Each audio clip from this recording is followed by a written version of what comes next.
Bonjour à toutes et à tous. Je vais donc parler du dispositif des centres d'économie rurale au Sénégal. On en a d'ailleurs, Patrick et Christophe en ont abordé la question tout à l'heure dans leur exposé. Donc je m'appelle Jean-Christophe Claus et avec mon collègue Alain Fournier, donc, nous pilotons l'activité de transfert de compétences, des compétences du réseau des SAR France à l'international, qui est porté donc par notre filiale Ambre Conseil.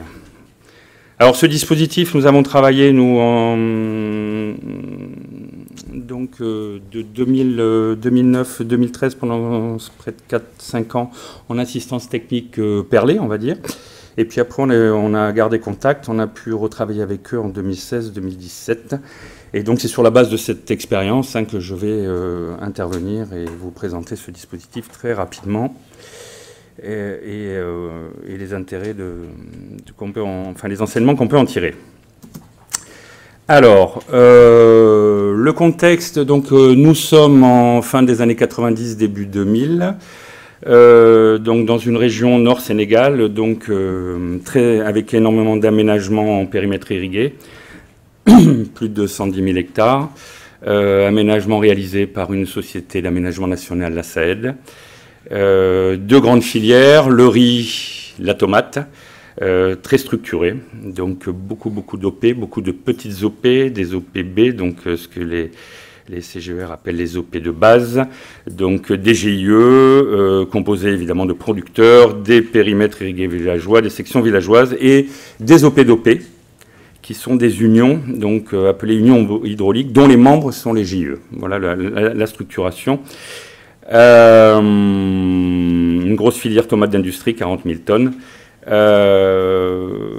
Nous sommes en phase de désengagement de la SAED, donc, et on confie l'exploitation des périmètres irrigués, surtout des grosses stations de pompage, qui ont nécessité des très gros investissements. On les confie aux unions. Donc, avec une redevance hydraulique à gérer, des gros flux financiers à gérer.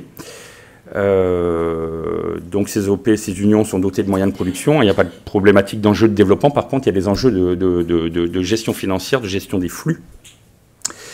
Et parallèlement, également, à la même époque, le Crédit Agricole, donc, la Caisse nationale Crédit Agricole, dont l'État sénégalais est actionnaire majoritaire, donc se développe dans la région avec des prêts court terme, des prêts de campagne, et on observe aussi des problématiques de recouvrement de ces prêts court terme. Du coup, on a deux enjeux de développement importants, c'est comment s'assurer de la sécurisation de la gestion des périmètres irrigués, et puis comment sécuriser le remboursement des prêts de campagne. Donc du fait que, comme je viens de le dire, ces unions sont des grosses structures, avec des gros moyens financiers, on parle en centaines de millions de CFA, le choix a été rapidement donc, de développer plutôt un service de type de nature comptable, donc suivi traçabilité, dont on va en voir les tenants et les aboutissants. Le dispositif, c'est aujourd'hui 4 structures, 4 associations, donc 4 conseils d'administration, elles sont en bleu. 3 associations donc locales qui délivrent les prestations de services, donc 2 historiquement créées dès le début en 2003-2004 et puis une beaucoup plus récemment. Et enfin dès le début, donc dès la deuxième année du programme, il a été créé donc une structure faîtière, elle-même associative, donc un 4e CGER, le CGER Vallée, qui assure, c'est un centre de ressources et de compétences transverses en fait, qui assure un certain nombre de compétences, déjà qui animent les 3 CGER, qui assure le lien avec les partenaires, mais qui assure aussi tout le volet formation aux OP, tout le volet offre de services, méthodes, outils, qualité des services, études, etc., etc. Donc au total, notre dispositif, c'est une 50aine de professionnels agricoles engagés à travers les conseils d'administration, et c'est une 20aine de techniciens sur le terrain, de cadres et de techniciens sur le terrain, voilà, pour vous donner un ordre de grandeur. 4 clients cibles, ces fameuses OP de base, donc GIE, les plus nombreuses, les unions hydrauliques, on verra après, je vous montre l'offre de services pour chacune d'entre elles, des privés, c'est-à-dire La vallée comporte pas mal d'entrepreneurs de travaux agricoles, d'unités de décortiquage, de rizeries, de commerçants pour lesquels les CGER se sont positionnés et offrent des services. Et puis, bon, un peu plus marginalement, des associations d'adduction d'eau potable, c'est-à-dire des associations villageoises qui ont pour rôle de traiter, stocker et distribuer l'eau aux usagers.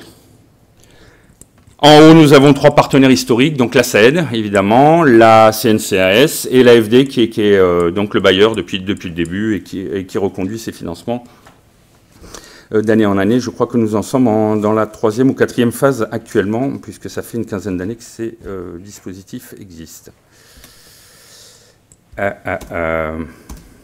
L'offre de service.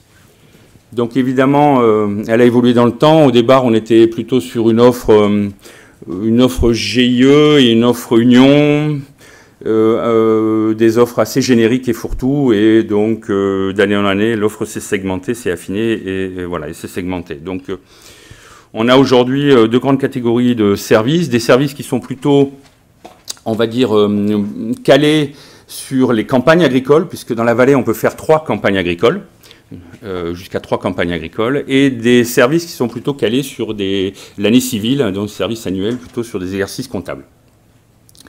Le gros des clients, c'est ces GIE, ces OP de base. Pourquoi? Parce que, en fait, quand un producteur veut un prêt de campagne, il ne peut pas s'adresser directement à la CNCAS. Il faut qu'il passe par un GIE. GIE, ça peut être plusieurs dizaines, voire plusieurs centaines de producteurs, hein. Le GIE donc recense les demandes de ses producteurs et va à la CNCS et en fait réclame un crédit, une seule ligne de crédit et redistribue le crédit en fait aux membres, aux producteurs. Et en fin de campagne, les producteurs remboursent en nature, en sacs de riz, le GIE vend les sacs de riz et rembourse la CNCS.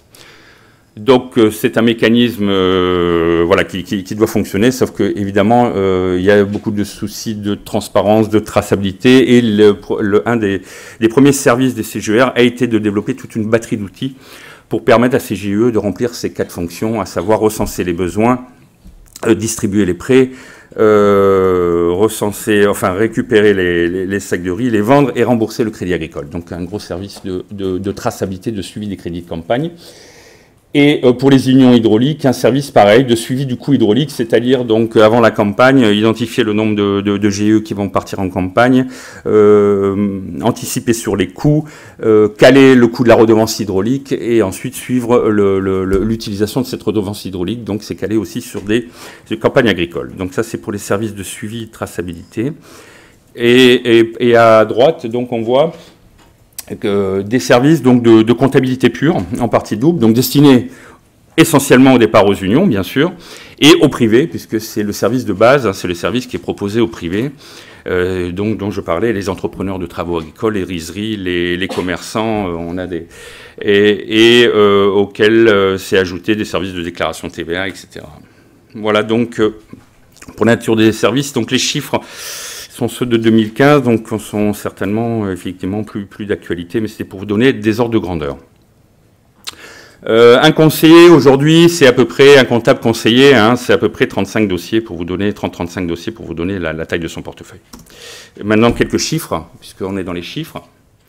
Donc le dispositif avant la création de Matam, j'avais les chiffres de 2015, c'est 165 millions de francs CFA, de charges.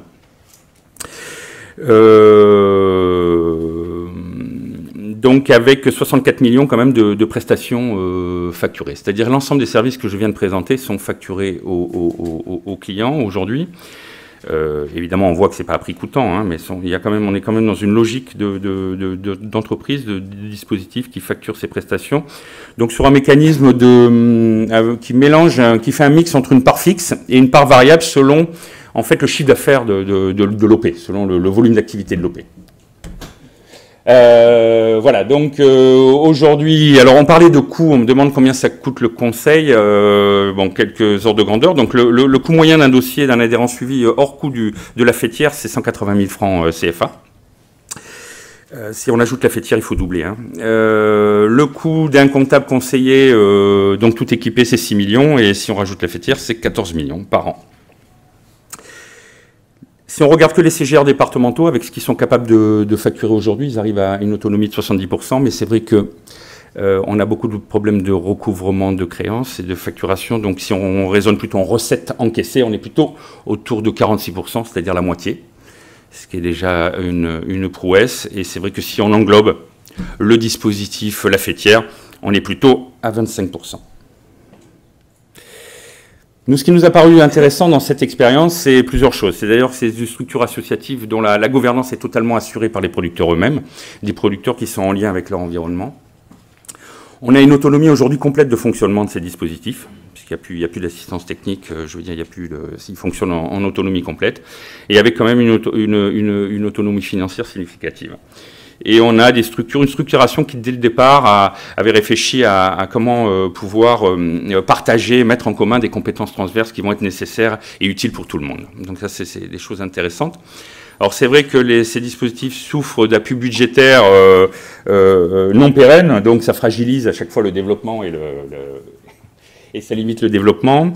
La structure fêtière, c'est lourd, hein, c'est lourd, c'est un centre de coût.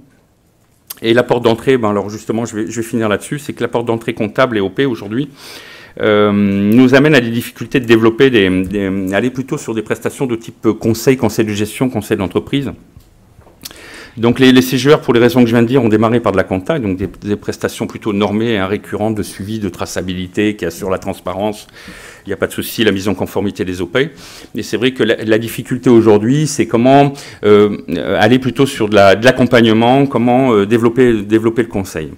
Et voilà les enjeux aujourd'hui auxquels sont confrontés les CGR, sachant que ces deux métiers qui sont certes complémentaires, mais différents dans leur nature, différents dans leurs compétences et dans leur posture. Et nous pensons que les OP ont besoin, alors moi je parle des OP, les petites coopératives, les OP ont besoin de ces deux expertises.